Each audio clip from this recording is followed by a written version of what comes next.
mighty movement mechanics of Mesopotamia.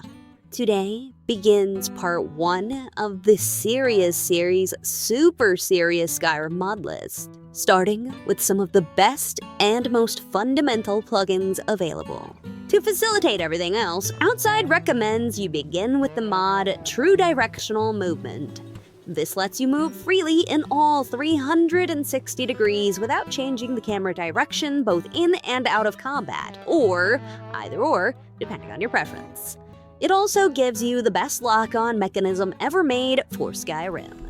Head tracking, leaning, and altered mounted archery settings, all of which can be modified in the dauntingly detailed mod configuration menu.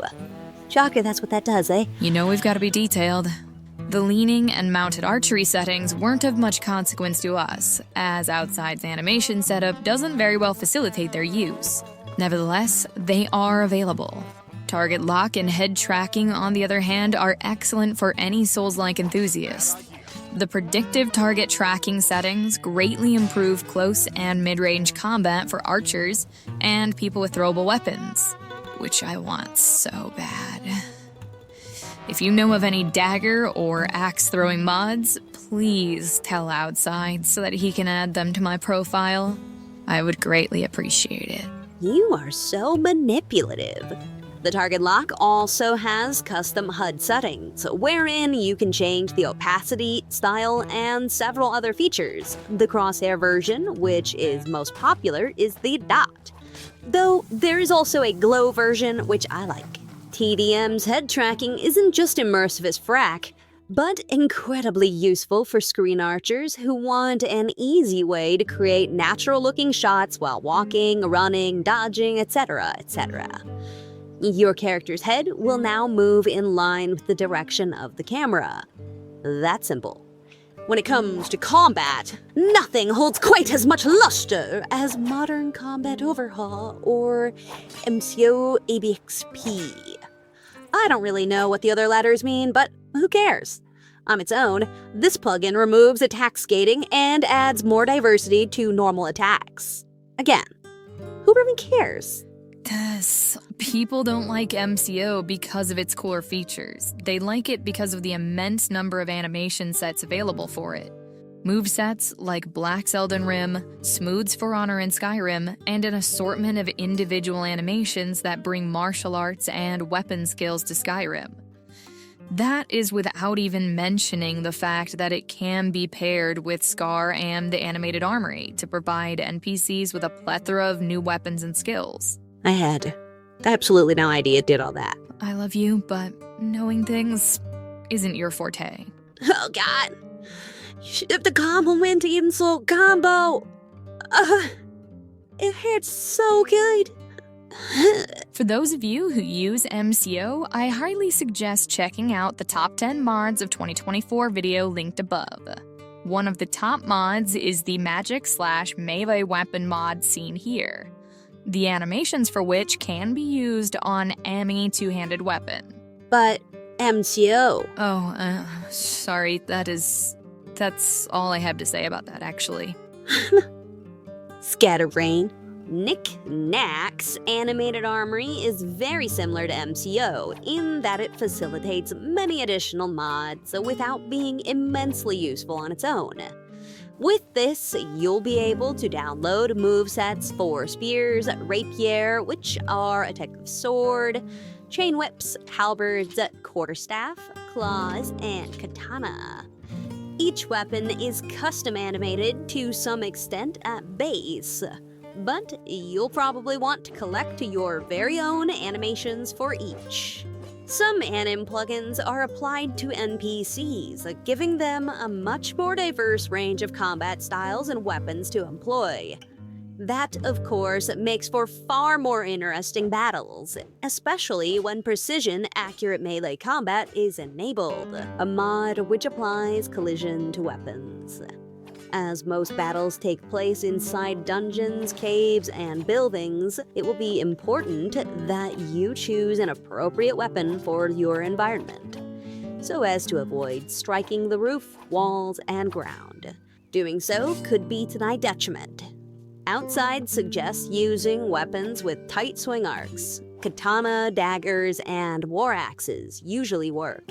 But it is highly suggested that you familiarize yourself with thrusting weapons such as the spear or rapier, which I again remind you is a type of sword, to avoid colliding with low roofs or protrusions. Using this kind of forward-only weapon can also reduce friendly fire. Now, we have a few mods that work excellently with TDM. The Ultimate Dodge mod, clearly a self-given name, Well, anything you can live up to, MCO right? Dodge, and TK Dodge. And yes, my Sastra is correct. The Ultimate Dodge mod is deserving of its self-professed moniker. It features 2 dodge types with a convenient toggle hotkey which can be changed in the mod configuration menu. NPC dodging, an invincibility framework, and weight settings. But let's start with the core. When am I ever not right? For the most part, you'll most frequently see the left, right, back, and forward dodges. But this mod has 8-way directional dodges, meaning you can also move diagonally. There are 2 methods, step and roll dodges, which can be toggled depending on the size of the opponent you are facing. As the roll dodge is a little slower and seemingly shorter, it is better suited to fighting human or humanoid creatures with limited attack radiuses. I feel like the step dodge covers a greater distance and at an increased speed, making it better for larger opponents such as the minotaurs and giants. Though I have no concrete evidence to support this assertion. You give it a try, let me know. But there are a lot of dodge mods to choose from. So why does Outside prefer the Ultimate Dodge mod? That would be because of its controller accessibility. Under player settings in the MCM, you can choose gamepad controller compatibility with Sneak Style 2 for easy gamepad operation. With these options enabled, the sneak and dodge buttons become linked when your weapon is drawn. If you are stationary, quietly, please, meathead. Don't call me this, Sistra. If you are stationary while pressing the left stick on the gamepad or the sneak key on your board, the character will crouch. Press it while moving in any direction otherwise, and your character will dodge. You cannot dodge while sneaking. Doing so will only break the sneak. This option doesn't allow you to dodge while your weapon is sheathed, so keep that in mind. God, you're boring me. This mod empowers humanoid NPCs as well, unless you turn off the option in the MCM, that is, making combat with people a little more challenging, sure. But what it does for hulking monsters such as the mighty Minotaur is on another level. Enemy AI is now set to respond to movements it believes to be threatening, eliciting a dodge. And because of the invincibility framework, enemies can much more easily avoid critical attacks now. Outside highly suggests using the Mihail Minotaur mod with this for epic boss battles. Do we really need to talk about the other ones? We'll summarize. Awesome. For Anniversary Edition users who don't want to use the Ultimate Dodge mod, we recommend Modding Guild's MCO Dodge mod. This is a slightly more familiar and modern movement style with options for both step and roll dodges that can be initiated without the use of a hotkey. Controller support for this is crap, and the animation gets stuck if you mistime the backward roll dodge.